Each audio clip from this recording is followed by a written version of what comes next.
What's going on, everyone? The Bad Habits, aka TVH here, and today I'm here to review The Wrestler. Yeah, about 15 years ago this movie came out, and frankly, I got shit to say, so tune in. Thank you for watching. Let's get to it.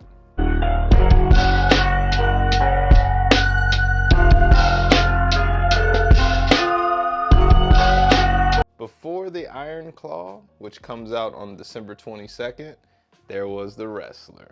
Stay tuned as well. If you're interested in the Iron Claw, I will be doing a short review on that once it releases. For this video right here, I brought someone who I knew did not like this movie, so I thought it would be an interesting way to contrast it. So shout outs to Fake Name Game. All right, so the titular character, the wrestler, his name is Randy Ramzinski, aka the Ram.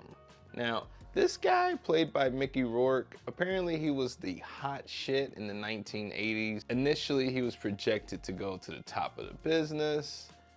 20 years later, it still hadn't happened. Instead, he's kind of pretty much just playing little rinky-dink house shows here and there. He lives in a trailer park. This man has been chewed up and spit out by the thing he loves. Unfortunately, he has never realized that, and he's stuck to the same path. So that right there is already a lesson that we all can use. Enjoy it while you can, but when it's time to let go, you gotta let go. Randy Ramzinski. Yep, I mentioned he has a piece of shit life. He is not the only character in this movie. The co-stars in this movie, we have Marissa Tomei, who plays Pam, aka Cassidy, who's a stripper and sort of like the co-lead of this movie. Then you have Randy's daughter, Stephanie, played by Evan Rachel Wood. She is sort of the third star of this movie, but if I'm being honest, she's more of a plot device, more so than a character. We'll get into that, but Marissa Tomei, in my opinion, plays a huge role in this movie. It almost could have been titled The Wrestler and the Stripper. We flipped that shit. This movie is a prime example of show, don't tell. There's so many little Easter eggs and details, especially in the first 5-10 minutes of the movie during like the credits and whatnot, establishing our character. There's a lot of quick cuts in between. I really enjoyed that. This movie is made by Darren Aronofsky. You may know the name. About a year ago, he released a movie called The Whale, which I liked it, but I could see how it wouldn't work for everyone. A little over 5 years ago, Mother with Jennifer Lawrence. That was a tough fucking watch. I actually gave it a shot this year at some point, and I'd be okay if I don't really watch that one again. In my opinion, his movies stand out. I may not like them all, but you know, they're memorable. Let's get into my boy Randy. As I mentioned earlier, he is way past his prime. Homie was essentially a rock star who outlived his fame and career. Now he's stuck doing this shit. When he's not performing, he's pretty much dead or, you know, boozed up. He will cling to whoever will cling to him, essentially. He just wants to be hailed as the hero. In my opinion, this movie's biggest strength is its painstakingly paying attention to each detail of getting your hair dyed, getting a tan, drugs from all the pain. Shit, he even puts a little hidden blade under his wrestling tape. For consistency, I guess I will send the unnecessary nudity. But this one I didn't mind as much, whatever, you know. But for consistency, boom, that's a con right there. So the main thing that really kicks the plot line, after one of his matches early on in the film, Randy has a heart attack. It really fucks him up, and essentially he has to live a more quiet lifestyle or risk the factor of death. Stephanie is his daughter, and they are very estranged. It's heavily implied that she has a girlfriend that she lives with. I don't believe they directly say that, but you know, that can be linked to her daddy issues about not trusting men. I thought that by not saying anything, I thought that actually did a lot. In today, if this was a movie from today, they would actually put it in the script and let you know for sure this is why. Instead, it's 2008 where, you know, different times.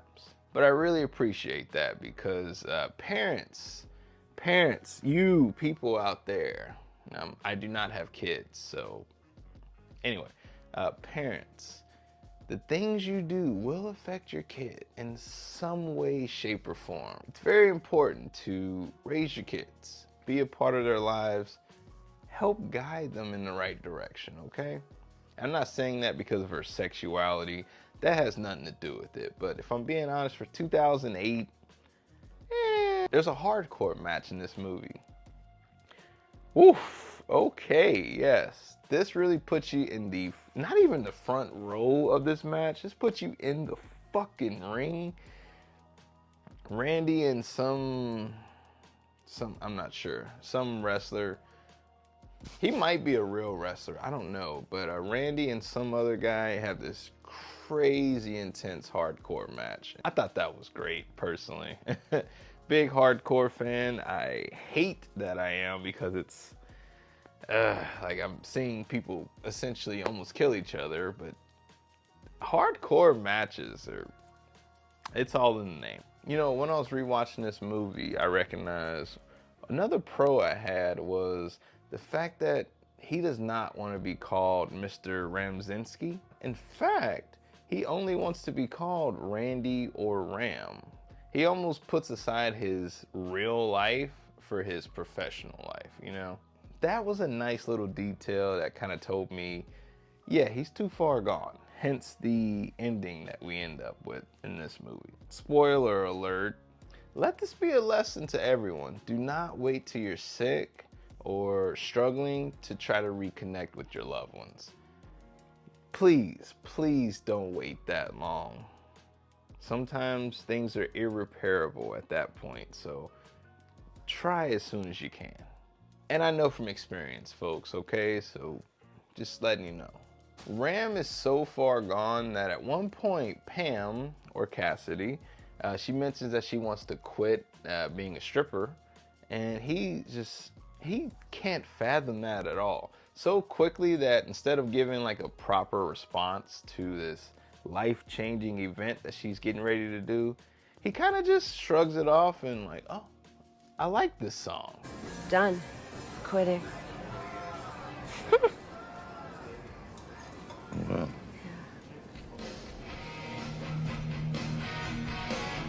Whoa, hell yeah. All right, come on, baby. This man loves the rockin' 80s, but not the melancholy of the 90s. In order to support himself when he's not wrestling, he has to work at this a supermarket. In particular, he works in the deli at one point.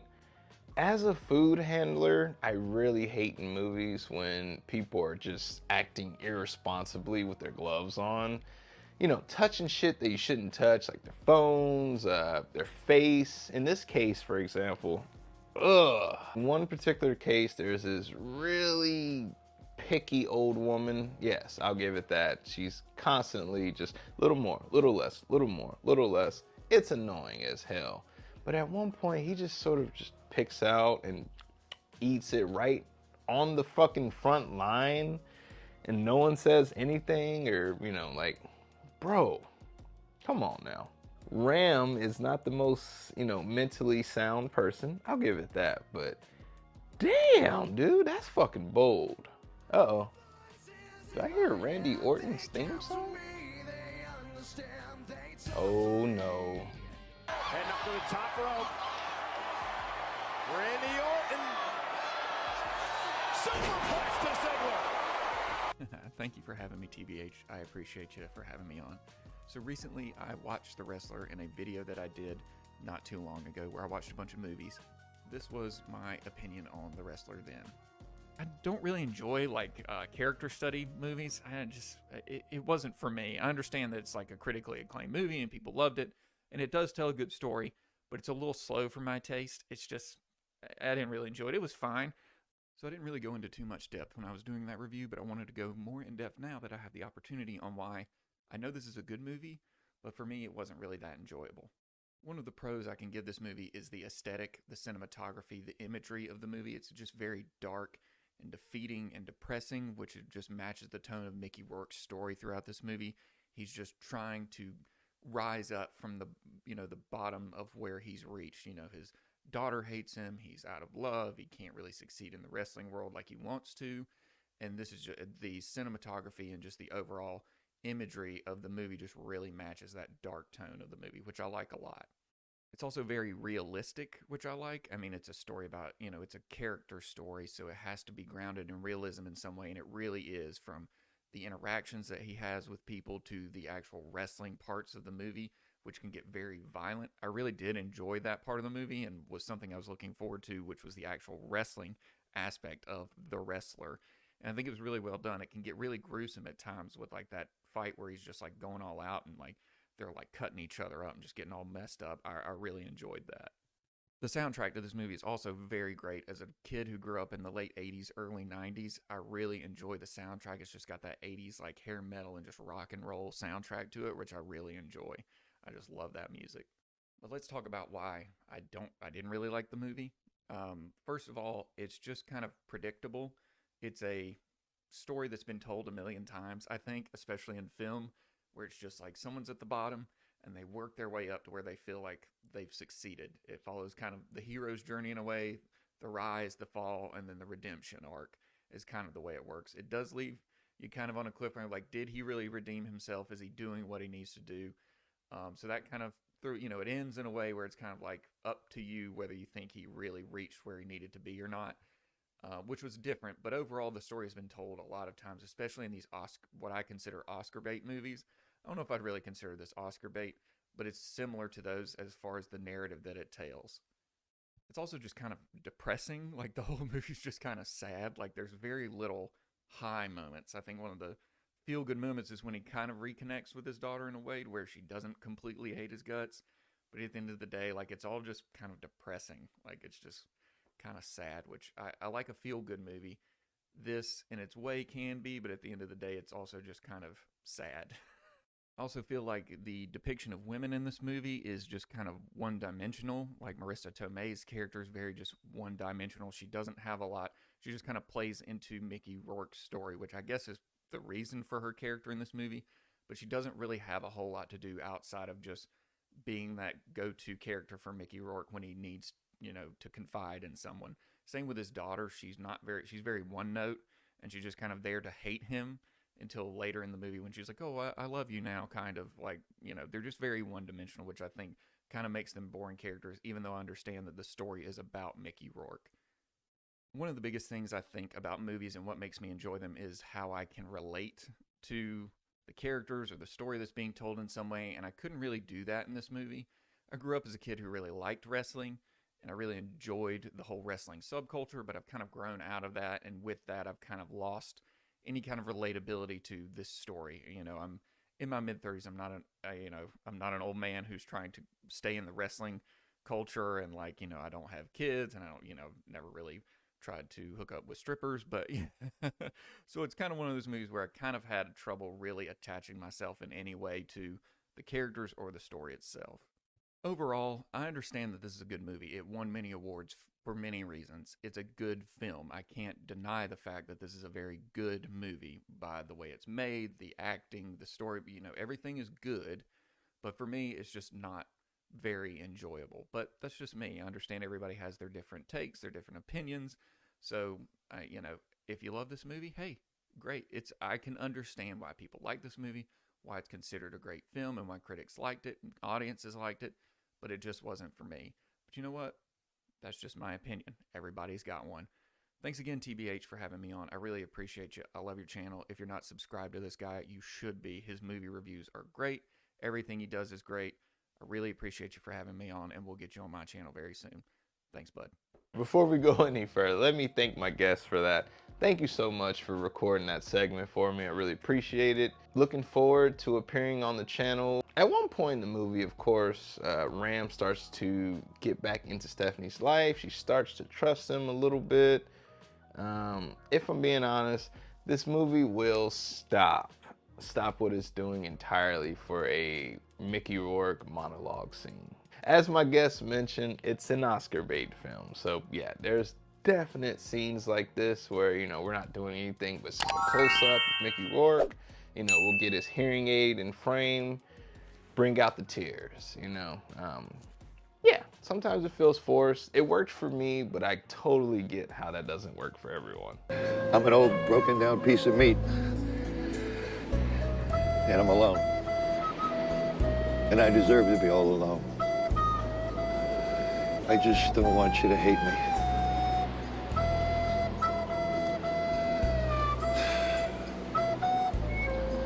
Okay? So near the finale of the film, Randy is preparing for his 20-year rematch with his rival, the Ayatollah.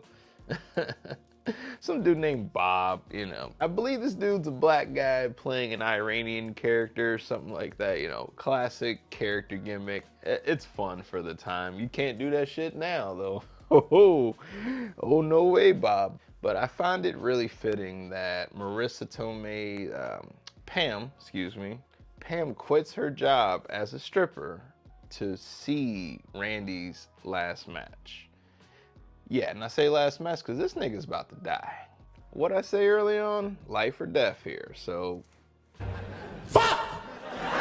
In a way, this is truly a finale for both of these characters because now she quits her former life and starts to begin a new one. Randy, we'll see. We won't see. It's pretty clear, but, some might have a different opinion.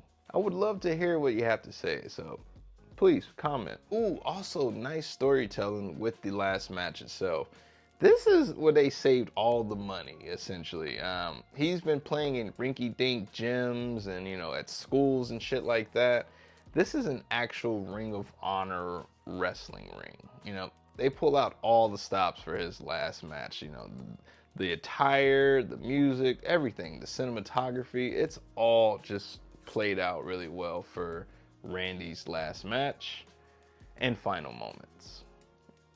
So the match goes out, yada yada, Randy's the face, Bob's the heel, and then it starts to kick in, He starts to stumble a little bit in this match, and it's very clear that something's wrong, between the referee and his opponent. They're both trying to get him to either stop or let's hurry this up. Matter of fact, I think Bob says, let's bring this home. If you're ever in that situation, seek medical attention. But I wholly understand his side of it, that life just didn't make sense outside the ring. So he wanted to go out doing what he loved the most. He probably could have had a great life with Pam, because clearly there was something there that was stewing, and he made his choice. Hold on, though. At one point, he destroys the Ayatollah's flag. With the flag pole, he fucking snaps this pole and then chugs it into the fucking crowd. I imagine one of those fans got a little more than they bargained for. This movie's ending is, I believe it was very controversial at the time. It's always resonated with me. This one really stands out for me. This might be my favorite Aronofsky film. Too soon to tell. I did love The Whale a lot, if I'm being honest with you. I'm sort of mad I didn't do a review on that, which, I guess I could do down the line, of course, but this one is probably my favorite Aronofsky film. This one has stood out. It's been 15 years. I still keep coming back to this one. So, all in all, I give this a rating of New Religion. Yes. Another New Religion. Very much looking forward to reviewing this in another 15 years when I'm, ooh, shit. That means I'll be 44 at that time. Not looking forward to that part. If you're still around in 2038, look forward to a 30th anniversary video for The Wrestler. My dad, rest in peace, he was the one who actually bought this movie. I don't even think I knew about it at the time. So had it not been for him, I don't think I would have discovered this masterpiece. So let me say thank you, Dad. I really appreciate this. Thank you, Mom. I know you're watching this. Thanks for tuning in, y'all. I'm TBH, AKA The Bad Habits, and I'm signing out, y'all. Deuces.